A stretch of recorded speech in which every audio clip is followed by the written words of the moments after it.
The clerk read the Arizona senator's surname in the microphone of the tense Senate chamber. The two words were met with silence. McCain had stepped out of the room minutes before. But moments later, he reappeared. By then, the alphabetical roll call had reached Senator Gary Peters of Michigan. McCain walked over to the front of the chamber, raising his right arm. He held it up in the air until he had the attention of the clerk. "No," he said, with a swift thumbs down. It was a no that could barely be heard on C-SPAN, and a thumbs down that viewers would not have been able to easily make out. But the moment was crystal clear for the dozens of reporters watching from the gallery above, who let out a collective gasp and made a stampede exit for the wooden double doors behind them to report the news. In hindsight, it seems clear McCain had made up his mind to vote no well before he walked into that chamber. There were hints in his body language, the demeanor of the colleagues who approached him and the way the senator navigated the room. As he huddled with members in a series of hushed conversations while Thursday night turned into Friday morning, there were words that could almost be heard from above and even discerned through lip reading. The clues were all there. All of Thursday, the usually talkative senator had declined to show his cards to probing reporters. There was an evening phone call with House Speaker Paul Ryan aimed at reassuring a group of concerned senators they would get their demands for a conference committee, but even after that call, McCain simply said he wasn't convinced.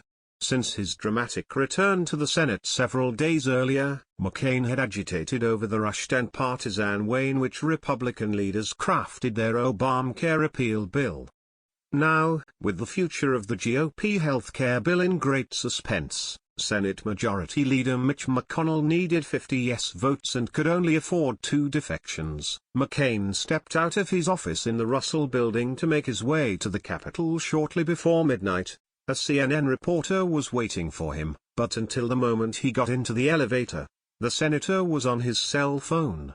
"Which piece?" McCain said into the phone. "No, I didn't see it. What did it say?" After a pause, the senator responded, "All right, I'll get ready to do that. But it's very hard to do the right thing."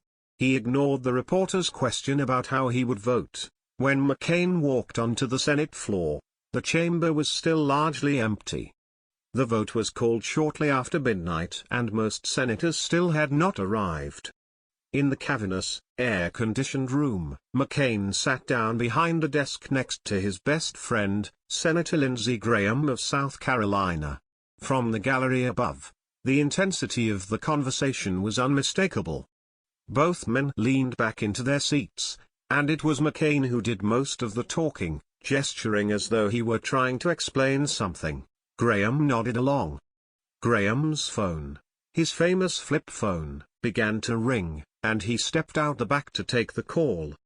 By then, a number of senators had walked into the chamber, but none would approach McCain. For a short while, he sat alone, looking intently ahead of him, a striking contrast to the continuous fanfare he had received from colleagues since returning to Washington after his brain cancer diagnosis and surgery. Something was off for GOP leaders. McConnell and his top deputies, including Senator John Cornyn and Roy Blunt, were gathered with heads bowed, talking quietly. Then, Senator Lisa Murkowski of Alaska approached McCain. Murkowski was one of 2 senators who had voted no earlier in the week on a procedural vote and was speculated as a possible no vote again on Friday. As McCain spoke to his colleague, he was so animated, pumping his fists and speaking slowly for emphasis, that it was possible to read his lips. "I promise," he seemed to say to Murkowski. Moments later, he gestured with his index finger several times. "One senator," he appeared to say, with space between the 2 words. There was soon another conspicuous sign. Senator Susan Collins of Maine, one senator widely expected to vote no on Friday, walked up to McCain. When she did, the group broke into laughter. Collins got comfortable, setting down her bright pink bag. By this point, Vice President Mike Pence had arrived. If 50 senators voted yes, he would need to be the final, tie-breaking vote. McCain and Pence spoke for a long stretch, with the vice president standing and the senator still sitting. Once again, McCain was spirited and energetic. "I promise you," were the words that the senator appeared to say to Pence at one point. By 1 a.m. ET, it was more than clear that the problem was serious. What was supposed to be a relatively quick procedural vote had dragged out for almost an hour, stuck in limbo as GOP leaders were huddled in hushed conversations. Many eyed McCain from around the room.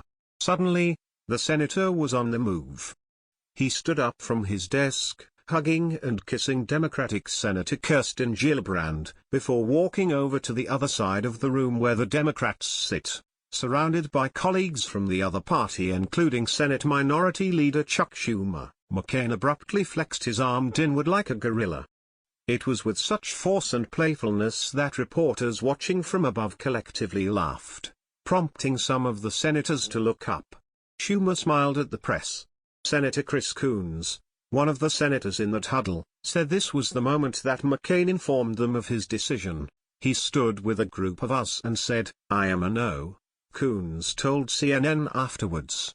"I was trying not to jump up and down and smile." It was also during this conversation that McCain urged his Democratic colleagues to take up the defense bill as quickly as possible after health care was behind them.